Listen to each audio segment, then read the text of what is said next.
Hi viewers, welcome to our channel. Balakrishna గారి అఖండ 2 ఒక రోజు ముందుగానే రాబోతుంది. ఇది బాలయ్య గారి అభిమానులందరికీ కూడా ఒక గుడ్ న్యూస్ అని చెప్పుకోవాలి. అంటే డిసెంబర్ 5న రిలీజ్ కాగా డిసెంబర్ 4నే ప్రీమియర్స్ వేసేందుకు ప్లాన్ చేస్తున్నారు మూవీ మేకర్స్ అని చెప్పేసి తెలుస్తుంది. అయితే ప్రీమియర్స్ అంటే టికెట్ రేట్స్ ఓ రేంజ్‌లో ఉంటాయని చెప్పేసి అటు అభిమానులు కావచ్చు, నార్మల్ ఆడియన్స్‌లో కావచ్చు ఒక భయం ఉంది. అంటే స్టార్ హీరోల సినిమాలొస్తున్నాయంటే దాదాపు 800, 1000 రూపాయల టికెట్స్ పెట్టి ప్రీమియర్స్ ఏసిన సందర్భాలు మనం చూస్తాం. దీనిపైన భిన్నాభిప్రాయాలు వ్యక్తం అవ్వడం చూస్తాం. అయితే ఇప్పుడు 'అఖండ 2' విషయంలో అలా జరగడం లేదు. తక్కువ రేట్లకి ప్రీమియర్స్ వేయబోతున్నట్టుగా కూడా వార్తలు వినిపిస్తున్నాయి. సో ఇది ఎటువంటి ఈ పరిణామాన్ని ఎలా చూడొచ్చు? ఇప్పుడు దీనికి సంబంధించి డిస్కస్ చేయడానికి ప్రెజెంట్ మనతో పాటు సీనియర్ జర్నలిస్ట్ ఇమ్మంది రామారావు గారు ఉన్నారు. వారిని అడిగి తెలుసుకునే ప్రయత్నం చేద్దాం. నమస్కారం సార్. నమస్తే బాబు. సో స్టార్ హీరోల సినిమాలకి ప్రీమియర్స్ ఎప్పటినుంచో కూడా వేస్తూ వస్తున్నారు. అయితే ప్రీమియర్స్ టికెట్ రేట్స్ పైన కాస్త భిన్నాభిప్రాయాలు, విమర్శలు రావడం మనం పలు సందర్భాల్లో చూసాం. అంటే 1000, 800, 1200 ఈ స్థాయిలో ఉండడం, బ్లాక్‌లో అయితే ఇంకెక్కువ పెట్టి కొన్నారని చెప్పేసి రావడం, ఇటువంటి సందర్భాలు చాలా విమర్శలకైతే దారితీసింది. అయితే ఇవన్నిటిని దృష్టిలో ఉంచుకొని ఇప్పుడు 'అఖండ 2' విషయంలో ప్రీమియర్స్ ఎయ్యాలి గానీ అంత రేట్లు పెట్టకుండా నార్మల్ రేట్స్‌తోనే, అంటే నార్మల్ అంటే జనరల్ రేట్స్ కంటే కొద్దిగా ఎక్కువ రేట్లతో తీసుకెళ్లే ప్రయత్నం చేస్తున్నట్టుగా తెలుస్తుంది. మరి ఈ పరిణామాన్ని ఎలా చూడొచ్చంటారు సార్? ఈ పరిణామంలో చాలా ప్రాక్టికల్ డిఫికల్టీస్ ఉన్నాయి ఆదిత్య. హ్మ్. విషయం చెప్పాలి. ఏదో బాలకృష్ణ సినిమా వరకు మనం మాట్లాడుకోవడం కాదు గానీ, ఇండస్ట్రీలో అసలు ప్రీమియర్ షోలు వాళ్ళు టికెట్ రేటు పెంచి అమ్మడం, దాని మీద నిర్దిష్టమైన ప్రణాళిక వాళ్ళకి లేదు. అందువలన వాళ్ళు గొప్పగా చెప్పుకుంటున్నారు. అసలు నా నా పరిస్థితి ఏంటంటే, ఒకసారి నేను ఆశ్చర్యపోతున్నాను. ఏంటంటే, బ్లాక్‌లో అమ్మడం గొప్పగా చెప్తారండి. బ్లాక్‌లో అమ్మడం ఇట్ ఈస్ ఒక సోషల్ క్రైమ్ కాదు కదా! క్రైమ్ కదా! బ్లాక్‌లో టికెటు 100, రూ. 150 టికెట్‌ను, రూ. 250 టికెట్‌ను రూ. 3000కి అమ్మడం అది గొప్పగా చెప్పుకుంటారు. రూ. 3000 పోయిందా సినిమా అని చెప్పి టికెట్ అని చెప్పేసి. అది నాకు అర్థం కాలేదు. మరి దాని మీద ఎవరు యాక్షన్ తీసుకోలేదు. ఇప్పుడేంటంటే ప్రీమియర్ షో అంటున్నారు. ప్రీమియర్ షోకి వీళ్ళు నిర్ణయిస్తున్నారు రూ. 1000, రూ. 2000 అని చెప్పేసి. ఒకవేళ రూ. 1000 నిర్ణయించినట్టయితే బయట బ్లాక్‌లో 2,500 వాళ్ళకి ఏ రేట్ వస్తే ఆ రేటుకి లాభానికి అమ్ముకుంటున్నారు. దాన్ని అరికట్టే వాళ్ళు ఎవరు లేరు. ఎవరు ఏ విధంగా ఆ విధంగా అమ్ముతున్నారో వాళ్ళకే తెలుసు. అది ప్రత్యేకించి మనం చెప్పుకోవాల్సిన అవసరం లేదు. ఇక్కడ బాలకృష్ణ తాలూకు ఉద్దేశ్యం ఏంటంటే, ఎలాగైనప్పటికి కూడా ఒక మంచి ఒక ఒక అంటే మార్కెట్‌లో ఒక నిర్దిష్టమైన ప్రణాళిక. టికెట్ ఇంతకంటే పెరిగి ఉండకూడదు.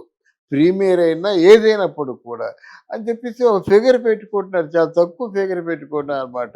టికెట్ కంటే ఒక తక్కువ తక్కువ కొంచెం రీజనబుల్ అమౌంట్ ఉండేలా పెట్టుకొని ఫిక్స్ చేస్తున్నారు. అయితే ఇక్కడ ఎక్కువ ధర పెట్టి ఫిక్స్ చేసిన టికెట్లు 2 రోజులో, 3 రోజులు ఇస్తున్నారు కదా వాళ్ళు. మరి దీనికి ఎన్ని రోజులు ఇస్తున్నారు అదొకటి కావాలి.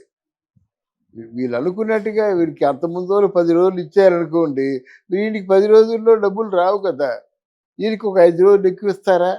అదొకటి ఆలోచించవలసిన విషయం. ఇప్పుడు 5 రోజులు ఇస్తే ఈయనకో 7 రోజులు, 8 రోజులు ఇస్తారా? అది ఆలోచించవలసిన విషయం మాట. మూడోది ఏమిటంటే, ఇది ఎంత మనం దీన్ని అరికడదాం ఉన్నప్పుడు కూడా ముందుగా టికెట్లు తీసుకొని ఆ రేటుకి అమ్ముకున్న వాళ్ళు చాలామంది ఉంటారండి. ఇప్పుడు ప్రేక్షకులు ఎలాగైపోయారంటే ఒక 200, రూ. 300 ఎక్కువ అనుకుంటే ఆ సినిమా చూడాలనే తలంపుతో వచ్చే వాళ్ళకి వీళ్ళే కోరి ఎంకరేజ్ చేస్తారు. లంచాన్ని ఎవరు ఎంకరేజ్ చేశారు? అలాగే ఈ బ్లాక్ మన దాన్ని బయట వాళ్ళు దాన్ని బ్లాక్ మార్కెట్‌ని కూడా మనమే ఎంకరేజ్ చేస్తాం. ఎలాగో ఇద్దరు ఫ్రెండ్స్ వచ్చాం ఆ సినిమా చూసేయాలని చెప్పేసి. వీటన్నిటి మీద కూడా ఒక నిఘా ఉండాలి, ప్రణాళిక ఉండాలి, సరైనటువంటి యాక్షన్ ఉండాలన్నమాట. మాటలు అనగానే కాదు అది. బాలకృష్ణ గారు అన్నారు మంచి మనసుతో, బాలకృష్ణ గారు ప్రొడ్యూసర్లు కూడా ఒప్పుకున్నారు మంచి మనసుతో. అంతవరకు ఓకే.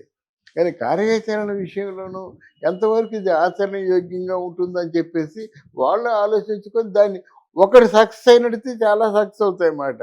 అయితే మరి నెక్స్ట్ రాబోతున్న సినిమాలు చిన్న సినిమాలు కాదు కదా! మరి రాజాసాబ్‌కి కూడా అలాగే ఈయన ప్లాన్ ప్రకారంగా టికెట్లు అమ్మాలి కదా! ఆయన అమ్మాడయ్యా బాలకృష్ణ మరి నువ్వెందుకు అమ్మవు అని ప్రేక్షకులు అంటారు. మాది బడ్జెట్ ఎక్కువైపోయింది. ఆ బడ్జెట్‌కి మా బడ్జెట్‌కి చెప్తావా? ఈ pan India star, global star, ఎక్కువ రోజులు ఉంటుంది అని వాళ్ళు అంటారు. ఇవన్నీ ప్రాక్టికల్గా రిలీజ్కి వచ్చేసరికి డెఫినెట్గా ఇట్లాంటి ప్రాబ్లమ్స్ ఫేస్ చేస్తారన్నమాట. రాజాసాబ్కి మీరు తక్కువ ధర పెట్టి సినిమా టికెట్లు అమ్ముతారా? అమ్మగలరా? అమ్మితే ప్రెస్టీజ్ ఏమైపోవాలి? అంటే వాళ్ళకున్నటువంటి ఆ బలహీనత కావచ్చు, లేకపోయినట్లయితే వాళ్ళకున్నటువంటి వ్యూహం కావచ్చు, అది ఎలాగుంటుందంటే ప్రెస్టీజ్‌గా చెప్పుకుంటున్నారు. అంటే మా టికెట్ 3000కి అమ్ముడుపోయింది. మా టికెట్‌కి ఇంత డిమాండ్ ఉందనుకోవడం అది ప్రెస్టీజ్‌గా చెప్పుకుంటున్నారనమాట. నిజానికి ఆలోచించవలసిన విషయం అది. ఆలోచించి దాన్ని అరికట్టవలసిన విషయం మాట.